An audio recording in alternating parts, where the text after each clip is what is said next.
Welcome back to another episode of Life and Pinstripes. I'm TJ Stolzenberg. I'm James Evans. This is episode number 47. Luis Severino.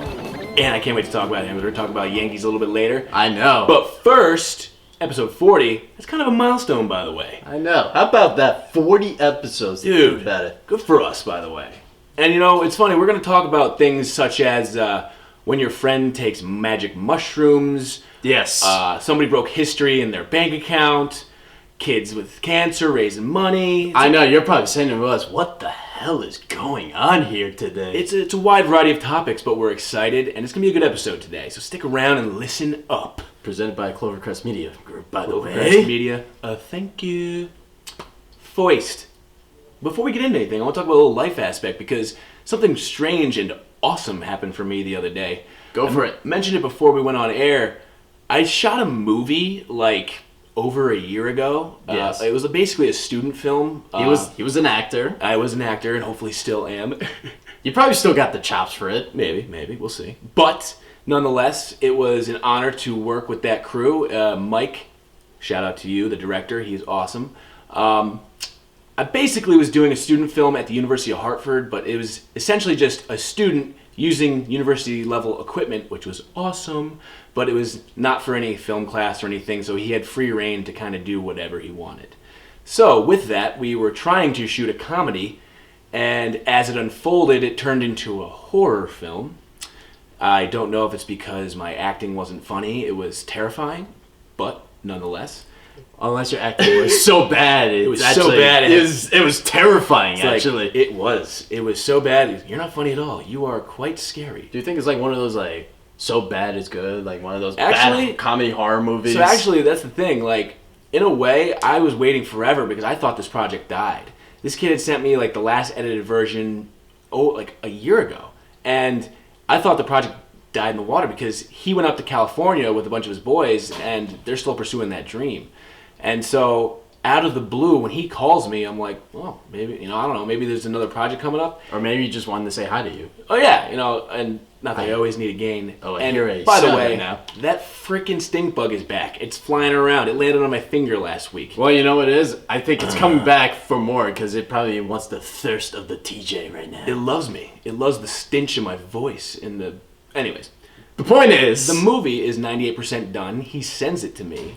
And I have to tip my cap to him because holy majeebus, the guy did such a good job adding sound, and he had a voice actress out there add some like screams and stuff in. Of course. And it made me realize how important sound is in the narrative of a movie. Of course, yeah, you need that sound because obviously if you don't hear it, then you're in obviously a deep crap. For the average viewer watching, like don't a movie, don't do it, Sophie. He's saying don't do it, so because the cat is about. You know what it is? Because the sting.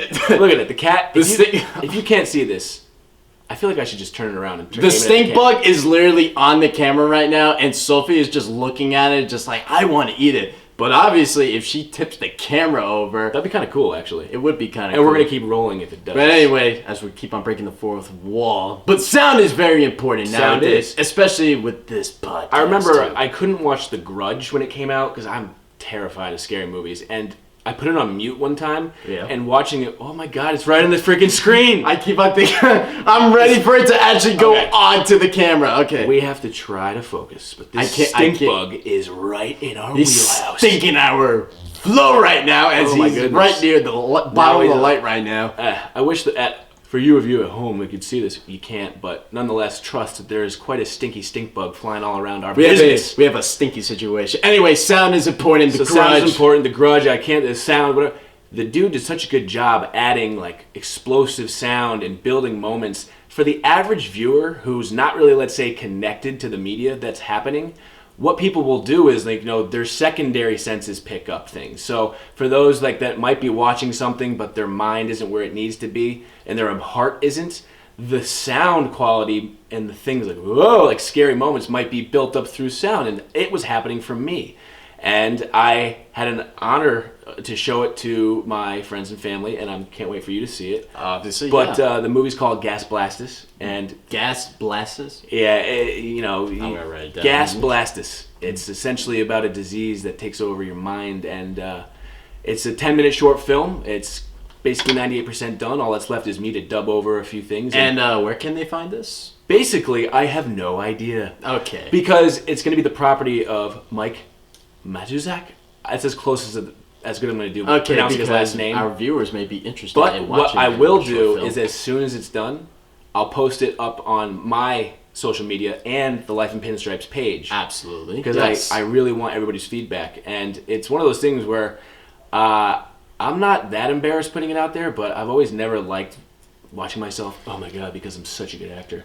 No, it's not one of those situations. I hate to break deals. Now it's one of those moments where you don't be such a pussy. Hey, yo, let me. So I want the feedback. I want to hear what people think. But honestly, it was just exciting because I haven't done any acting in a long time. The only film stuff I've done is this, and it was nice to know that there's still a pulse out there in my hopes and dreams. You know what's also, I feel like we've talked so much about like my life and my dreams and all that. We actually really haven't talked much about like what you used to do besides the bartending and the Ubering and the crappy stories and all that. You know, it's actually kind of refreshing to hear what he's done before all those things. Yeah, and it's because I had to put so many awesome, important things in my life on pause because I was hitting such a bad part of my life and had to go through it. You had to just go right through it. Today, I watched 2 movies in a row because I was just in that mood. I watched the movie Fury, which is that Brad Pitt World War II tank movie. I've seen parts of it, but I remember enjoying it. Good. What was the other movie? And the other movie was Hacksaw Ridge. Oh, is that enough? That's the Mel Gibson directed. It's Andrew Garfield. That's who that was. So based on a real story where one guy saves 75 dudes from a battlefield. He like stays behind while enemies like all over the place, and he just drags 75 dudes to safety. And I just was like, wow, like I was in that movie where I wanted to watch something, and then I always connect to war movies. Do you like war movies, man? I do like war movies. Saving Private Ryan. Oh, There's yeah. one, The Hurt Locker. Oh, yeah. I actually really enjoy that. And for modern war movies, Hurt Locker definitely has to be up there because there's not a lot of really good like modern war movies. I could say American Sniper, the one on Chris Kyle from Clint Eastwood. Yeah. That was a good one as well. Black Hawk Down was probably relatively new or recent-ish. Yeah. But still, it's 20, 30 years ago. Yeah, one of my friends was a huge fan of Black Hawk Down. That's a shout out to Mr. Jimmy Adamakis. Black Hawk Down. Yes. Josh Hartnett. And that's true. Like, I loved Mel Gibson, and he did, We Were Soldiers, The Patriot. Like, all right, yeah. I love. He was also in Braveheart too. And Braveheart, and I have a quarter Scottish in me, so God bless. But nonetheless, movies. There's a passion I have for it, and my path veered one way, but I am gonna use this energy, channel it, and continue on that path and never give up. Would you believe me if I told you like when I was younger, I actually thought about being an actor? I would believe you because. I feel like that's like a dream that like a lot of people. It wasn't just for like the money. I just love movies. Oh, just definitely watching all different kinds of movies. Like I just recently saw The Irishman. I definitely noticed you have a passion for movies because like the way you watch is like the same way I watch, and we didn't really get to expand on The Irishman. Yeah, I don't want. You know what it is because I know you haven't seen it. I haven't seen it, but basically what you said is what so many people are telling me that it was double the length it needed to be.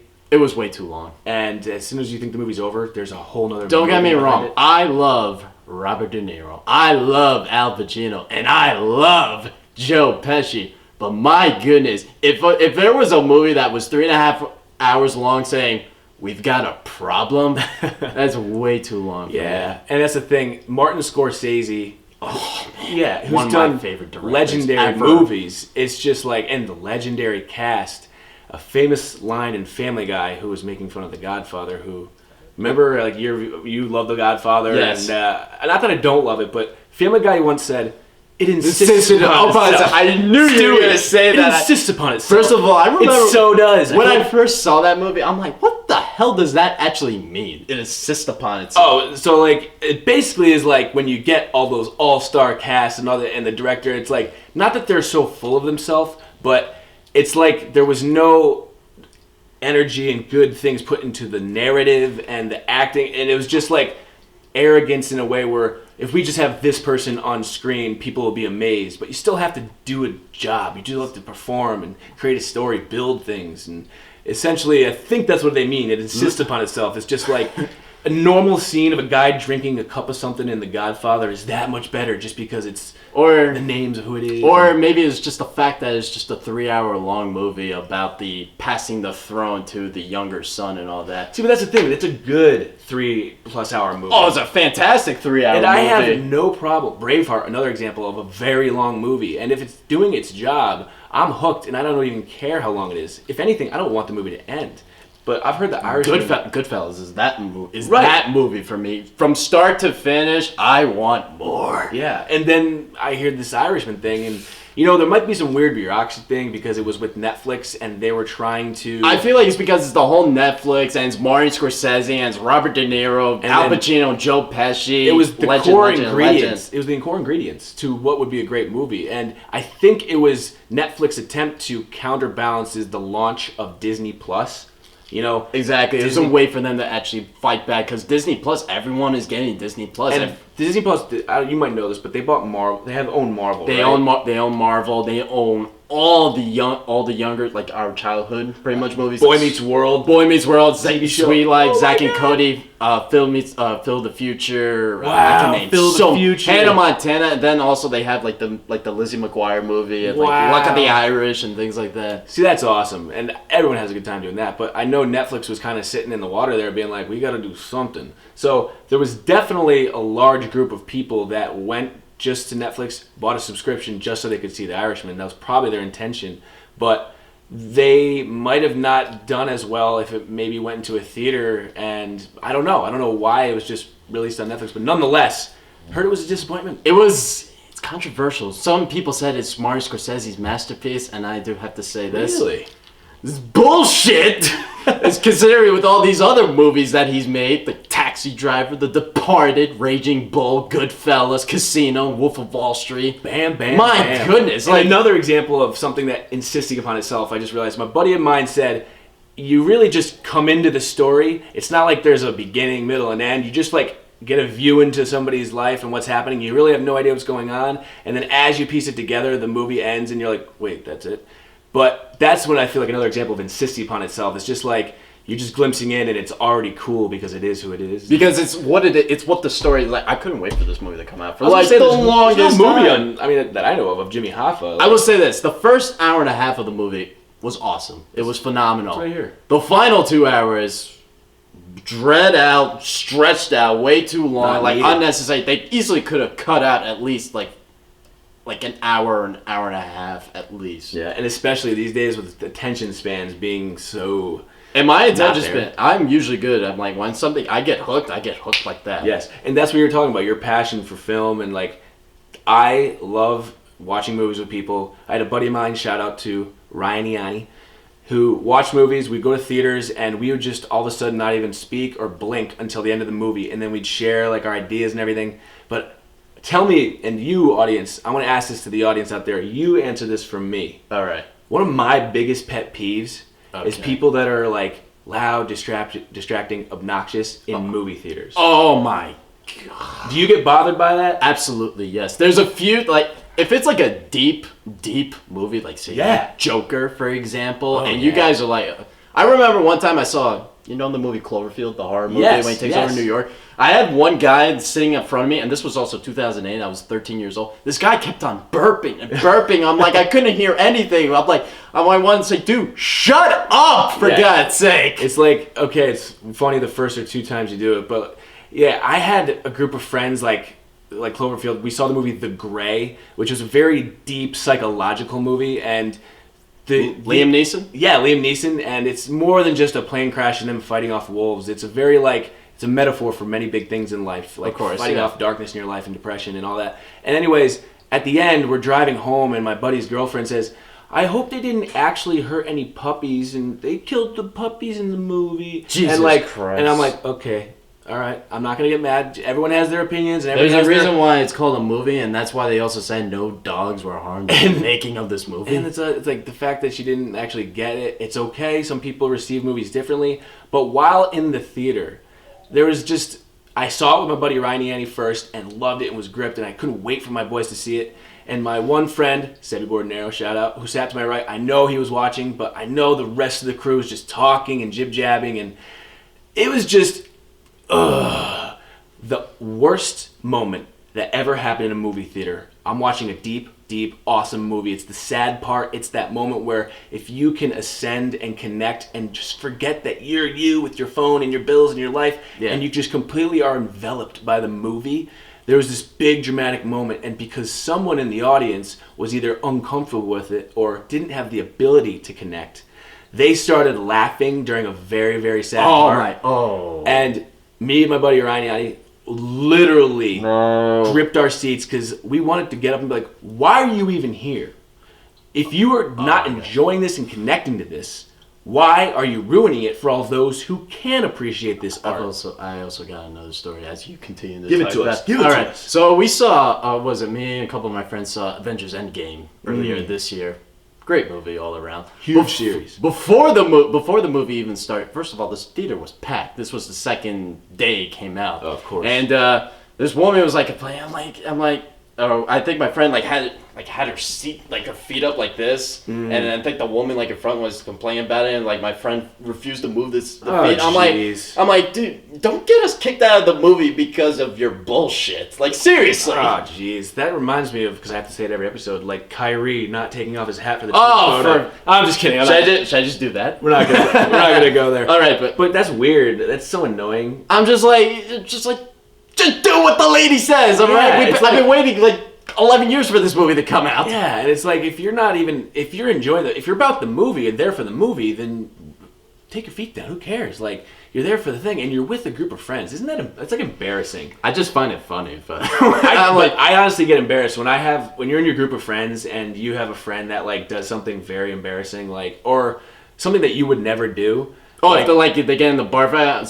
If I was a true friend, I'd be like, yeah, I know this person. But if it was for something like that, I'd be like, I don't know this person at all. You know what? In my whole life, I would always do the thing where you kind of just smile and nod, but smile and wave, boys. There was one point, I didn't mean to go this direction, but I'm gonna say it. Just go for it. One time, there was a bunch of drunk dudes in college. All my boys were together, and the idea of race came up, and somebody just said something very racist and just naive, and it was the first time in my life that I couldn't just let it go. And of course I got some flack back, just being not the fact that I'm white and I was defending a black cause or anything, but it's just dude, it's not even about that. I'm defending a cause for a people that. It doesn't matter what color I am. I can relate to what they're I can't relate what they're going through, but what I can relate to is the courage that it took for them to do X, Y, and Z, and just the naivete of my friend just kind of being that guy who wasn't able to appreciate or even realize what's going on, and the intensity of his words and the hurt it could cause, and just the negative it spreads. I actually stood up and I started a fight with my boys in college, and I look back now, and obviously I was young and angsty, and I just wanted to believe in something. But at the same time, I stood up for something that was wrong. And even if it's just a moment like your friend putting his feet up at a movie theater, I'm learning in life, it's time where if I'm not cool with that, then I'm gonna say something. You know, it is, especially with everything that we've been saying involving race and all that other stuff. That people have a difficult time understanding. They're still the same, like me and you. In a way, that's the part that frustrates me the most. Is and I understand because I probably would have done the same thing. I'm they're the same person no matter what. Don't you dare treat them differently because of color of their skin or the ethnicity, sexual orientation, religion. Seriously, anything. It's how many years is it gonna take? If we realize the trend is more and more people are actually realizing, oh, we are all the same, just different gifts with different wrapping paper. Okay, if that's the trend, then let's just realize why are we just gonna make it drag on with all this BS? Anyways, I didn't mean to take it this direction. Talk about digressing. I did not expect super digressed. But it was passion, it was movies, it was things we hate, people being weird in theaters. We can still continue to talk about what we were actually going to talk about. But passion is all part of everyone's life and important things to believe in. And James, there's a reason why he's wearing some pajama bottoms. Yep. And I'm wearing, pajama, cozy, comfy clothes. Because we like to be cozy here today, especially... And tell us why. For a great cause. So today is the day where we celebrate Connecticut Children's Hospital. We're trying to remember those or think of those kids who suffer from cancer or other really bad illnesses. And he was telling me about at his job they were wearing Pajama Day. Yeah, so. It was a statewide thing. So basically, all schools across Connecticut very cool. either have their teachers and students wear pajamas to think of those kids who suffer from those horrible illnesses. Who it hurts the heart. It breaks the heart. Yeah. Because they don't have the ability to actually change because they're suffering all day. And they have hearts of steel and they know nothing different. They're so young, they haven't even lived life or had experiences yet. But I know it's an important, noble cause to fight for those who cannot fight for themselves at times, and it's something we should all be bar none connected on. Kids are such a beautiful cause to appreciate and support. So that's a very cool I also want to volunteer at a children's hospital too. I want kids to actually, forget about their disease for a little bit. Actually be happy who they are. Actually be kids, not be someone different. Yeah, and that's actually something that's always beautiful. Kids are relentless in their. They're great, honestly. You may call them. They might be a lot of different rambunctious, whatever. Rambunctious, don't know what they're doing, whatever. Not listening. But they're honest. And I do love the honesty of a child. Because whether it's something brutal that you needed to hear, but no one would have the balls to say it, it's kind of funny. It's awesome. You know what it is? Not only is it funny, it's also so completely unexpected. Think of it this way. Say that you, criticize me or something like that. A 5-year-old would say it. But you wouldn't have the balls to say that. I would be terrified. I'd be like, well, there's this thing that you did. And a kid would just be like, you did that. I will say this, though. I don't know if I mentioned this, but I had one kid said that I couldn't be a teacher because I wasn't married. And me and my co-teacher, we were just laughing our asses off. You know what I just did? I just thought of it from a kid's perspective because you always call them Mr. That or Mrs. That. I love kids. I just saw that thought. That's beautiful. Yeah, everyone's saying you should get married to your girlfriend. I'm like, hey. I'm like, whoa, what do you know about marriage? You're only 3. You don't even know how to properly go to the toilet and all that. God bless. And that's such a cool thing, man. And you tell us a little bit more about what it's like working with kids. It's like a wave. There are days, some days are better than others. Of course. But the important thing is that you're changing a kid's life. You're trying to make them the best person they possibly can. And I have preschoolers, so I'm trying to make them successful for kindergarten when they go to elementary school. It's a very vital time in their life, though. You're molding them at such a very moldable age. Because I feel like it's also more than just academically. I'm also focusing on more towards socially. Because I think socially is a little bit more important than academically. Because you want them to be able to interact with other people properly, not put their hands like that and start fights and whatnot. Starts fights and all that other stuff. So I'm all about showing respect, showing manners, saying please and thank you, making sure that you use your words. Instead of complaining to me like I do every 5 seconds. So hey, you're actually right about that, because if there's one thing you really want a kid to take away from school that they don't, they won't tell you, yes, you get your lessons in the books and the reading and the whatever, and you get your grades, but the lessons you learn in the social world, you don't get it from a book. You get it from actually doing it. That skill does more for them in the end. Granted, the kid could get whatever grades, but he could still be successful in life if he has healthy and positive relationships, and he invokes and is a positive part of society and invokes that in others. So that's awesome, man. And so there was a stat they raised. How much money was it? It was $637,000 since 2011. That is awesome. Connecticut Children's Hospital. The day was PJ Day for the kids. That is awesome, man. I love wearing PJs too. It's not only is it the most comfortable day of the year, but also for causes like that, you're like, all right, it feels good. Actually, that's cool. And we're also feeling cozy. And somebody's, and speaking of big money, another reason why we're feeling so cozy is because... we're switching it around now. A record was broken. Yes. 9 years, $324 million. Gerrit Cole, Yankees, signed. I want to talk about my reaction, by the way, because it happened in the middle of the night. I woke up at maybe 15 minutes before I was supposed to wake up, and I saw one thing. Cole to the Yankees. I'm like, they got it done?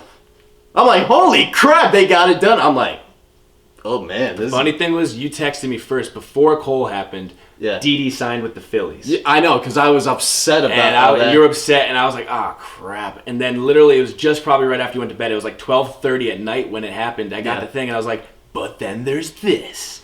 So you can be out there and you can say the big contracts, like $36 million a year for a starting pitcher. You can say for a guy who pitches 1 out of every 5 days. You can say all these things about it, but you know what? It was a huge piece that we needed. Because we needed it. On the Christmas list for Yankees, pitching. They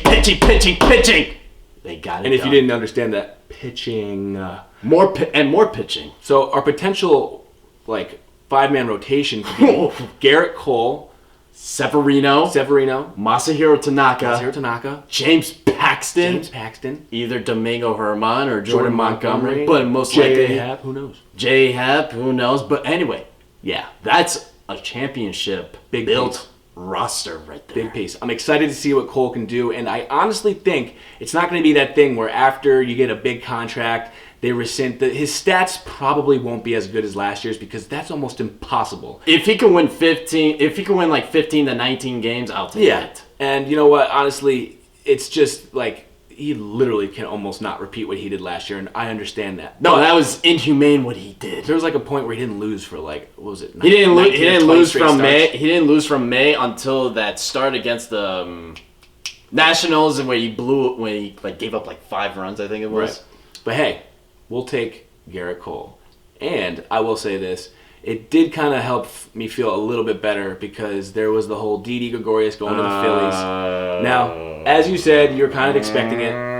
Yep, I did expect that. But, man, I did not want it to happen. But it's one of those things where you remember baseball's a business.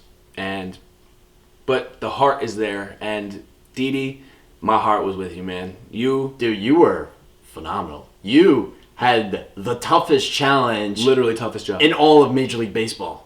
Replacing the captain, Derek Jeter. Not an easy task. He's not replacing some shortstop scrub. He's replacing a legend. And legend that the New York Yankees literally identified their leader and self as for almost 20 years. I know. So there was that little time where Didi was a little uncharacteristic in making some errors in the field right out of the gate. Hitting was inconsistent. It was probably...